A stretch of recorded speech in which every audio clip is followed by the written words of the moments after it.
Number one, we're not growing.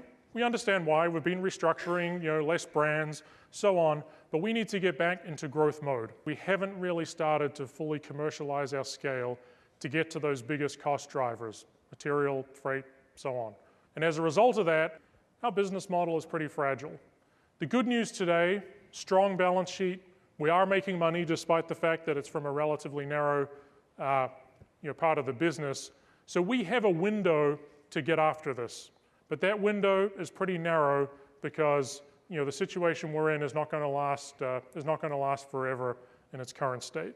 Our studios are structured by brand, and we have an executive champion for each of those brands.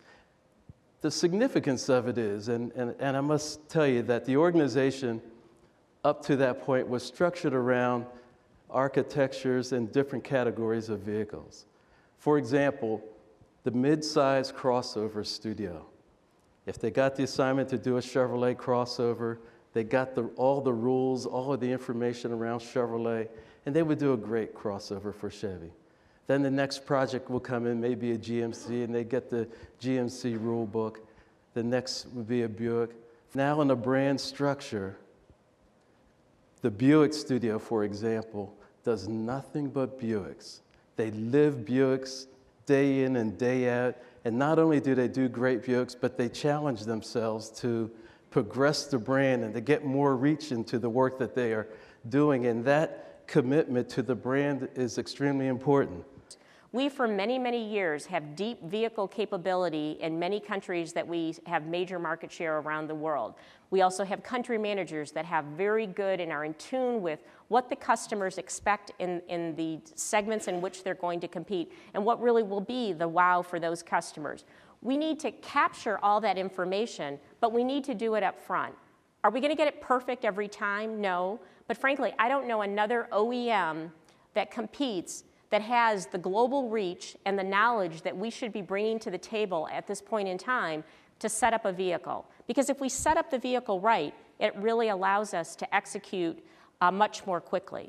What we've done in the past, we're not going to continue doing, is that if a program is not meeting its deliverables, we are not going to go forward to the gate. That doesn't necessarily mean the program team failed. It could have mean we collectively didn't define the vehicle right. We didn't make certain decisions. There's a whole host of things that can drive it. It doesn't matter. If we don't meet the deliverables, we're going to have to work quickly to get there, but we aren't going to pass the program with a long list of things that we're going to catch up on the way, because that's when we start a very slippery slope that not only hurts quality, or I'll say the timing of launch, it hurts the quality, and all those decisions that we don't make generally drives change into the program later, and it's another enemy of getting scale. We have to reduce complexity, and unfortunately, we all think that resides in product development. Trust me, it's everywhere. When you stand back and look at it, we know we have great products. We know we can produce inspired designs that reach. If we improve our quality, if we reduce our complexity, if we attack our material cost, all of these issues are within our control. We now have a line of sight on what truly will drive the business and drive success. So let's not pull any punches with one another. Let's be straight up, transparent. Let's be constructive, and let's work to solve all those problems. I think you can have a lot of competitive advantages as a company. I would like us to see that our corporate culture become a competitive advantage for us. We have great people. Culture defines us, and therefore it drives our destiny. The Workplace of Choice results made it clear that we need to articulate exactly what we stand for and how we want to work with one another. GM's vision and values are designed to nurture the culture that I see taking root, a culture that is high achieving, it's nimble, full of opportunities for professional and personal satisfaction, and committed to building the world's best vehicles very efficiently and profitably. Customer expectations are evolving, and we must anticipate and exceed their needs. Our quality and loyalty performance is average, and we are not an average team. We have the talent and the capability to do better, and we must do better. We developed an external customer pledge. And I want to first say that this is more than just words on paper. It's really a statement of where we're going as a company. It's about making General Motors a more customer-centric organization. It's designed to help guide our actions, to be our true north, something that everyone in our company can embrace. So in early 2012, we began to focus on the top 20 top durability, reliability issues on the vehicle side.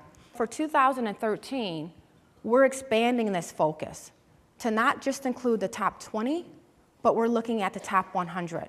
And we're going to leverage quality and engineering tools such as Design for Six Sigma, and then our risk management tools, DFEMA and PFEMA.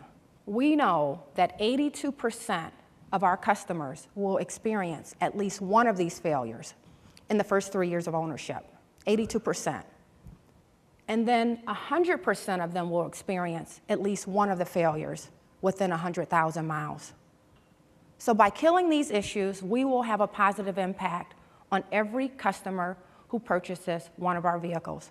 We've migrated from being a cost-driven complaint department designed to move people efficiently through the system, to get them off the phone as fast as we can, to really capitalizing on every possible interaction with our customers. In fact, we're positively seeking opportunities to engage with our customers by responding to leads or answering questions through social media channels, for example. So the overall heading here is delivering customer value. What does that mean? In the simplest possible terms, from my perspective, this means having the ability to put a winning vehicle into the hands of the customer at a price that works for them and a cost that works for us and allows us to make money. Strong brands command better margins. It's a fact. You pay more for Coca-Cola than you can for an unbranded product, and you do it every day. Naively, we have basically thought we can globalize the world out of Detroit, and we can't.